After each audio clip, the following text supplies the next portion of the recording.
So I would like to now call up Vita Abramczyk, our Executive Administrator Extraordinaire. I really can't add to what the rabbi said about how much Vita has brought to our community. And on behalf of the congregation, certainly the sisterhood, you've been such a big help. And for the dinner community, yes, for helping make such a beautiful, beautiful evening a success.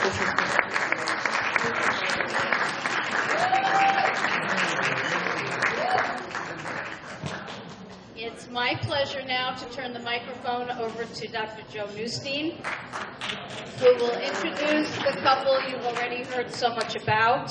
It's contributed and continues to contribute so much to the life of our community, our distinguished honorees.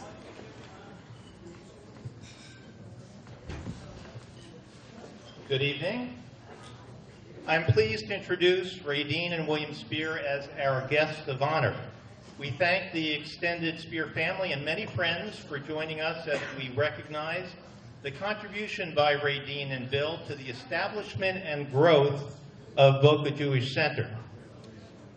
This remarkable couple has made and continues to make an enormous impact on the viability, quality, and direction of many charitable organizations, and fortunately for us here in Boca Raton, the Spiers have been committed supporters and leaders of Boca Jewish Center, Sharei Tefillah. First, let me give you some background on who are the Spiers. Bill was born in Frankfurt, Germany, and came to the U.S. as a young boy. He attended City College and embarked on a lifelong successful career at Philip Brothers, a commodity trading company. He retired as vice chairman of Fibro Salomon and began a second 20-year-plus career as a private investor, often engaging in merger and acquisition activities. Today, he is chairman of Empire Resources. Bill has served on the boards of GAF Corporation, Columbia Ophthalmology Eye Institute, and is a member of the Jewish Center, Upper West Side, Manhattan Board of Directors. Radine was born in New York City and raised in Teaneck, New Jersey. She obtained a Bachelor of Arts and 2 master's degrees from NYU. Professionally, Radine has enjoyed careers, both as a teacher of foreign language and as an international banker. As a community lay leader, she has served on the board of directors at Klal, Livnot, Lehibanot, Ramaz, Boston University Hillel, and most graciously for our community at the Boca Jewish Center. Radine and Bill are the proud parents of Jonathan Spier, Evan and Malka Spier, Debbie and Bruce Prince, Rosie and Ami Kozak, David and Daniela Spier, and the equally proud grandparents of Eva Rose Spier, Atara and Jeff Douglas, Zev Benjamin and Rosie Prince, Kayla and Maish Kozak, and Sammy Spier. Now let me return to the nature of this power couple's extensive impact in the world of philanthropy. Radine and Bill are highly respected Baalei Tzedakah on local, national, and international levels. Organizations such as SAR Academy and Ramaz in New York, UJA, APAC, and Amit in America, Sharei Tzedek Hospital and Bayat Leplatot in Jerusalem are among the beneficiaries of their extraordinary generosity. Please take the time to read the heartfelt letters of gratitude and testimonials that are published in the journal from leaders of organizations whom the Spiers have supported and the many individuals who have recognized the tremendous impact of their charitable activities. Upon reflecting on the unique contribution made by Radine and Bill to Boca Jewish Center, above and beyond their most generous financial support, I would unequivocally characterize it as vision, commitment, and process. As with many emerging synagogues, our Kehillah went through some challenges, and Radine and Bill were among a small group of leaders who saw the way to redemption through reorganization. Although spending only part of their time in Boca, Radine has been involved remotely in shul activities and even attend board meetings by phone conference.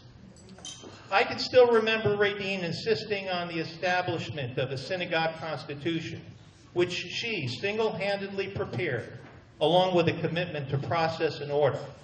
I can honestly say we would not be here today were it not for their critical organizational decisions and their continual support of BJC. Before inviting Bill and Radine to address us tonight, I would like you all to ponder the following. I believe we are particularly blessed to be able to honor the Spiers for many reasons in general, and one most unusual reason in particular. Radine and Bill, we honor you for your personal involvement and leadership direction in Boca Jewish Center. We honor you for your most generous financial support. We honor you for the broad nature of your involvement in a multitude of charitable causes. We honor you for raising children and grandchildren whom we know will carry on your commitment to Jewish organization. For these reasons alone, you are so deserving of our respect and gratitude. So, what other possible quality besides these should we recognize in our guests of honor? In Pirkei Avot we learn, Yitain v'yitain acherim chassid. He who gives and inspires by example for others to give is a chassid. Radine and Bill, you have personally committed to all these wonderful acts of charity, which in of themselves are a rare enough event. What sets the two of you apart is the most blessed feat of not only doing good, but inspiring others to do so.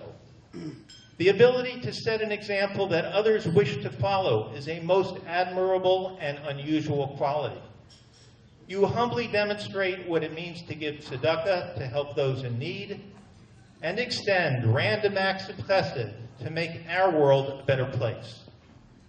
May we all be inspired to emulate your paradigm of Jewish philanthropy, extended with such grace and purpose. Ladies and gentlemen, please stand and join me in a warm welcome to our guests of honor, Radine and William Spiers.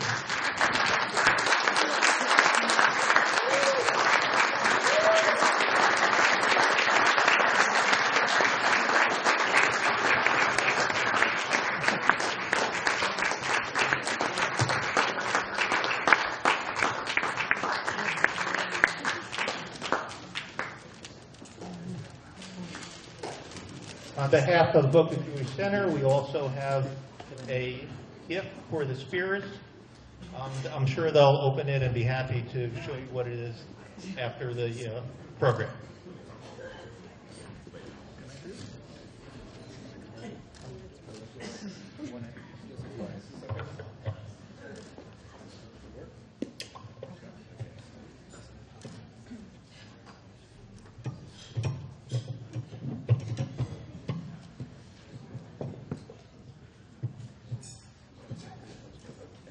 All right, thank you. Joe, I generally don't give speeches. I follow Teddy Roosevelt, who said, speak softly, carry a big stick. However, I want to thank you so much for that warm and heartfelt introduction. Radine and I are honored to serve as this year's guests of honor at our annual dinner. Truth be told, it is not the first time we have served in this capacity. Put yourself in our shoes for a moment. It's very flattering for about 5 minutes. And then you think of all the reasons why you're going to say no. But I must admit that in this instance, and frankly, only in this instance, did Radine and I immediately recognize that we couldn't say no.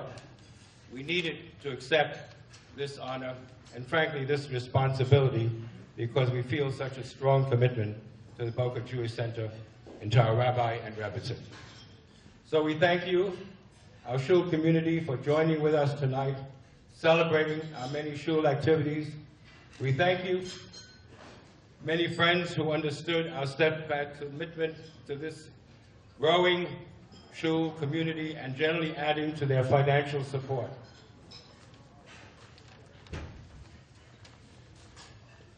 To our dear family, our children and grandchildren, Thank you for making time in your busy and hectic lives to come to Boca, join us in this celebration to our grandchildren. I wish the weather would have been warmer, but tonight is not about fun in the sun. It is about laying the groundwork for the present and for the future, and that is an important lesson for you to be a part of. I thank you all for making tonight such a successful evening, and to our family, you are the reason we remain so committed building for the Jewish future. I now give you all my good wife, the leader of this family.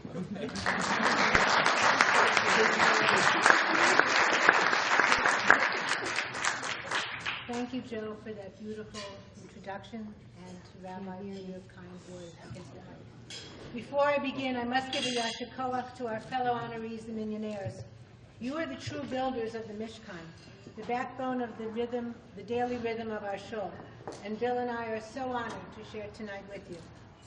I had a chance this past week to work alongside many committee members who for the past several weeks gave so freely and unselfishly of their time. And everyone always says committee, but I want you to know who the committee is. To Marilyn Liebman, Ellie Lutz, Joe Newstein, Joe Sharp, Robin Struhl, Nancy Eisenberg, Gail Fine, Linda Golden, Gail Hertz, Trudy Sponder, Sharon Troing, Helen Adelson, and to our chairs Vivian Kandel and Candy Newstein, we thank each of you for working so hard so that we can all enjoy this beautiful evening.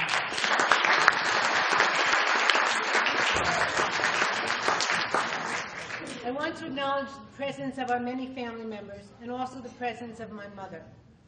Mom, you and Daddy, Zecher Livracha, Grandma and Grandpa were wonderful role models, and I am grateful to Hashem that you are here to celebrate with us tonight. And I also know that my late mother-in-law, Rosie Spiers, Zecher Livracha, was such a courageous and strong woman. And Bill, I believe your mother is beaming tonight at all that you have accomplished. Those who know me well know that I am not a gambler. I don't make bets. I am too cautious. But standing before you tonight, I will wager heavily that my children know exactly what I'm going to say. And I bet that even our grandchildren know. Why? Because Bill and I have tried to be consistent over the last 3+ decades. We have been consistent in maintaining and enhancing the values we treasure.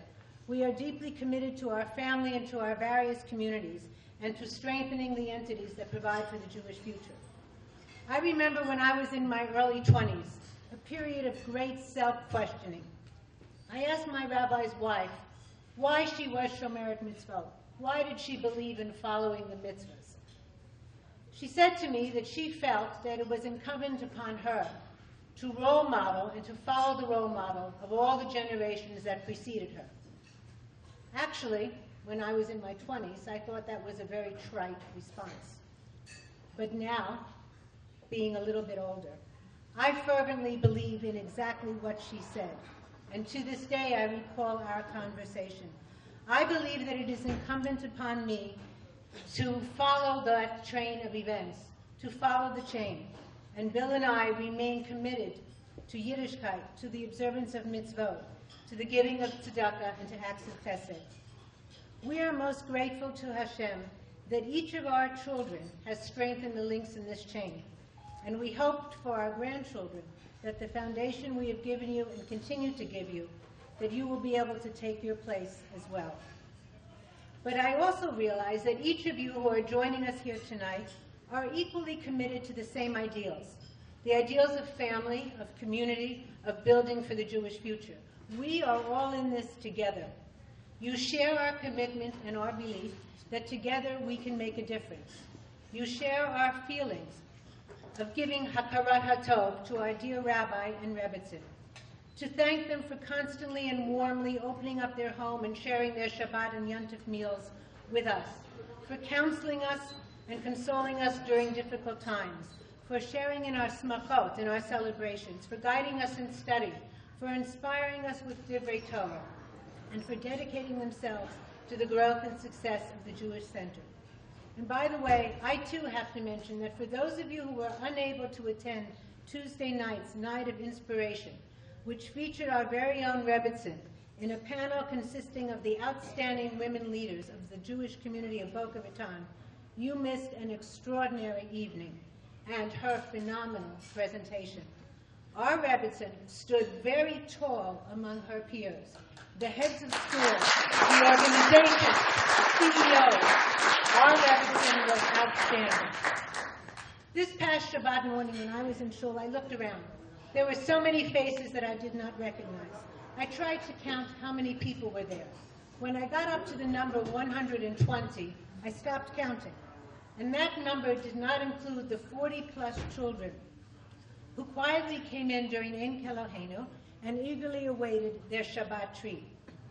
This is the Boca Center, Boca Jewish Center of February 2016, a bustling shul where everyone is welcome and made to feel welcome.